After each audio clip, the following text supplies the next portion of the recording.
We were the guys who someone would call up and say, okay, I need to close tomorrow. And Joe would say, okay, it's no problem. Z can handle it.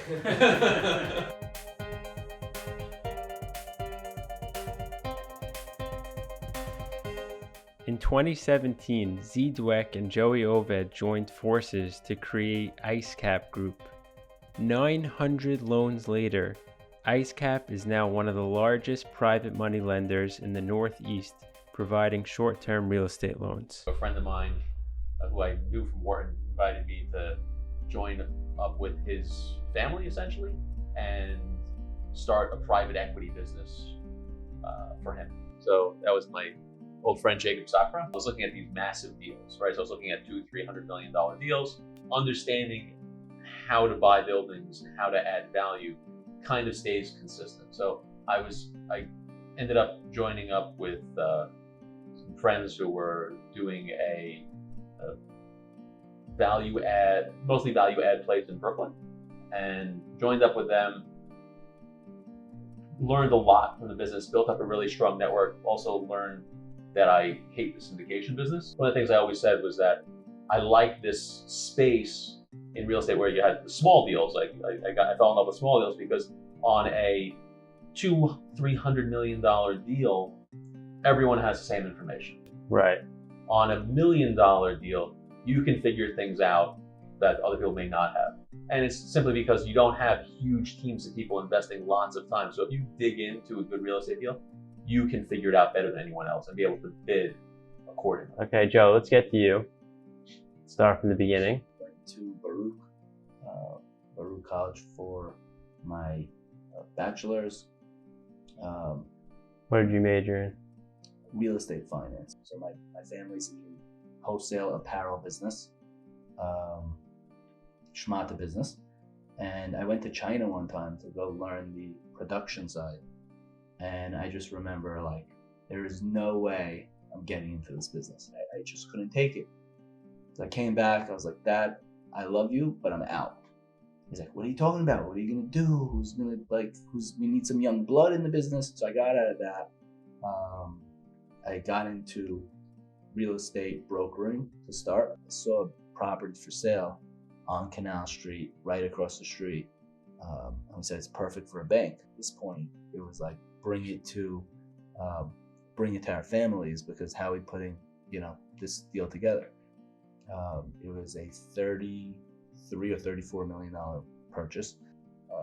Did you have a bank tenant ready? So at the time, we had a small lease with First Republic Bank, and while we were in contract, signed a deal with First Republic.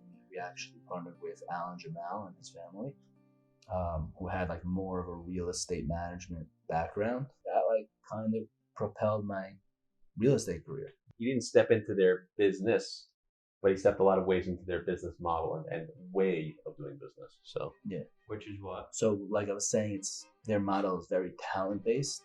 It's not on like a family member. I see a lot of family businesses. It's like they don't give opportunity to maybe talented people, but not family members. Right. It's like, you can never be a partner with us, right? And it kind of limits the family business in a way, because you're losing your best talent because they're going to go start on their own. They're going to do something else. They're going to leave. They're maybe going to compete with you. Where my father is like, these guys are great. Give them an opportunity, set them up with the platform, and he gives them a piece, whether it's a partnership, a profit share, whatever. I guess Z's saying that because we did the same thing where we partnered. It was not, Z and I own the same amount of our business.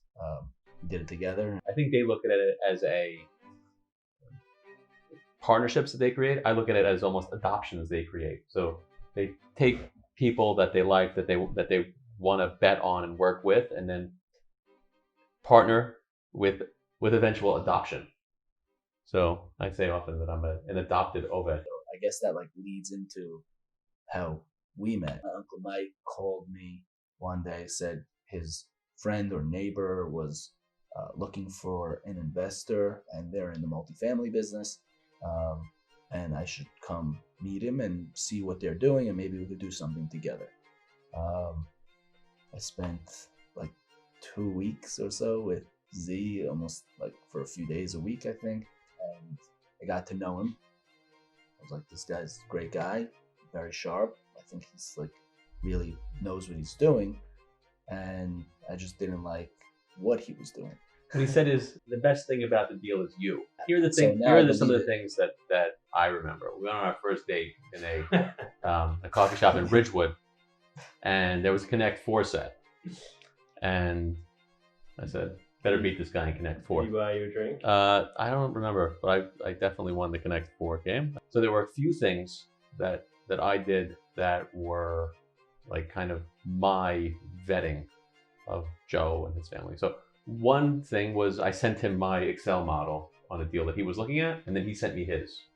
So for people who like Excel, once you get into someone's Excel model, you get to see how they think. So you're in each other's head. So I got into his head. I'm like, okay, I like how this guy thinks. Like, what are the formulas like? How's his math? What is he focusing on? So to me, it was like, okay, phenomenal. The other thing was I worked for a family office where the family decision makers were far away, right, in Switzerland.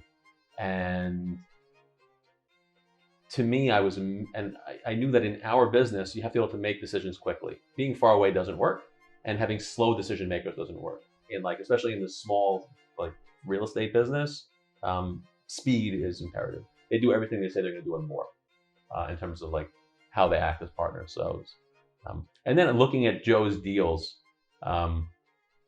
was interesting because when he made some of his deals, everyone said how dumb it was. And then after they saw the deals, they said, "Oh yeah, that's so obvious." So when you guys partnered in that June of 2017, did you start lending right away? So we They said were trying each of we tried. strategies It was to like see what was a thinking. little loan, like $600,000. We put one out. We said, "Let's see how this works." 600. So we got an opportunity. Somebody came to us. The thing was worth, I think, a piece of land worth $950. We'd never do that loan today. We'd never do it today. It's a terrible loan. It really became a word of mouth and reputation type of things for, as a lender, to start getting the business. And So we were the guys who someone would call up and say, "Okay, I need to close tomorrow," and Joe would say, "Okay, it's no problem. Z can handle it." So I'd go to the guy's office in the Bronx the next morning and go to the building the night before, be very comfortable with the value and be ready to close for the next day. full underwriting overnight. So we actually had one flipper who told the potential flippy assignee that you can buy the building. I agree on the price, but you could only, if you're getting financing, you can only do it with ICE. Because I don't believe that the other guys will close. And to me, that was like the best compliment, knowing that we had that reputation of reliability. If we say we're going to do it, you can sleep well. It's going to get done. How did you establish that reputation and how did you establish reputation of being the guy that you can call if you need to close tomorrow? I would tell everybody yes and send them to Z. I was like, no problem. Z will stay up all night. So I think that part of it was just really being able to do the work. So one is being able to do the work and get comfortable with the values right away. If you're willing to stop everything you're doing and just focus on that deal, I mean, you're only the debt, right? So okay, the guy's buying it for $1 million. Am I comfortable with this thing at $700,000 with a personal guarantee from a guy who has 800 credit and is worth $13 million? Yeah, I'll figure that out tonight and I'll go for it. And we're going to make 13 and 3 on the deal. I'll stop everything I'm doing. So if you're not going to do that, and you have to also be confident in your own valuation. So I bought 30, 40 buildings, and Joe bought a bunch of buildings, and his family knows real estate, and we know how to value what's going on. So we're not going to go that wrong with it. So when does Icecap start? Beginning of Icecap, it was called Icelender to start. So when I was buying Canal Street, that's when I met with my wife, and at On Canal certain Street. part, yeah, on Canal Street, the same timing, 2013. He does stand up. He does. So 2013, and then it was like, ice is diamonds, diamonds is money, and stupid reason, but it worked. In terms of the business, we said, okay, we're doing deals one at a time. how do we make this into a business? So we said, okay, we have deal flow coming in. We need to make sure that we have capital available. So we built up more and more capital sources. And as we had the more and more capital sources, the deal flow continued to come. And as we continued to perform for them, they heard more, and our deals performed, and the capital heard more. So it really continued to snowball to something that was really went from the two of us to, I think at some point, over 30 people, where pre-corona, I think we did 56 deals just in February. So right when we started, it was really just us, and it was one deal every month or every 2 months. As that started growing, my brother Jack was finishing college and he came over, and then it started to become 2 or 3 deals a month, maybe a little more by early 2018. And we need to make sure we have enough money for all these things. You can't like commit to a deal and not be able to fund it. What were your sources of capital in the beginning? So were you self-funding a lot of deals? So in the beginning, it was the family was funding, and like every month or two, we were calling them for more money. It's like, all right, we need more. Like, more? Uncle Like, Isaac. what's going on?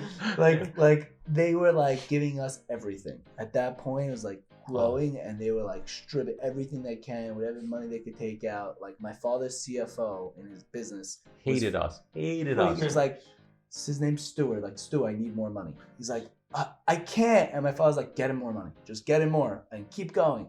And it, dealing with that, then we started bringing in some investors. Said, okay, if we could bring in some investors, it could help us get to that, get the deals done and make a little bit money on it. Not as much, but we'll make some. Then we started bringing in some institutional capital. Either it was debt or as investors or whatever it was. And then, now we had a better base of capital.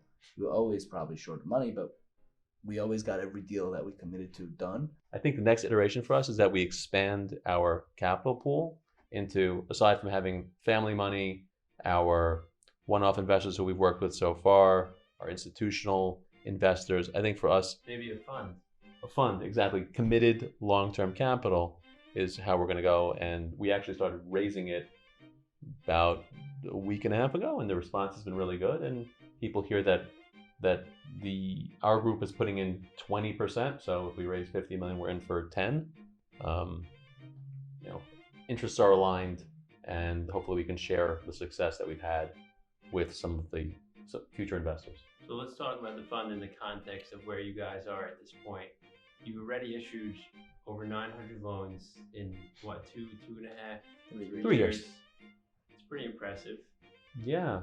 For new kids on the block to come in and. I think what we're really, the best part is not the volume or the loans. It's really our team that we built. I mean, not only in terms of like working with each other and respect for each other and great people, but we have like a real smart team. You guys have a great tradition on your anniversary as a couple, where my friends are gonna kill me. You buy a gift for Joe, and this year he bought you something. What was it? You got him a cologne. I got him. No, he got me candles. Candles. That was For the romantic. He got me office. scented That is candles. romantic. Yeah, so that beats my gift for sure.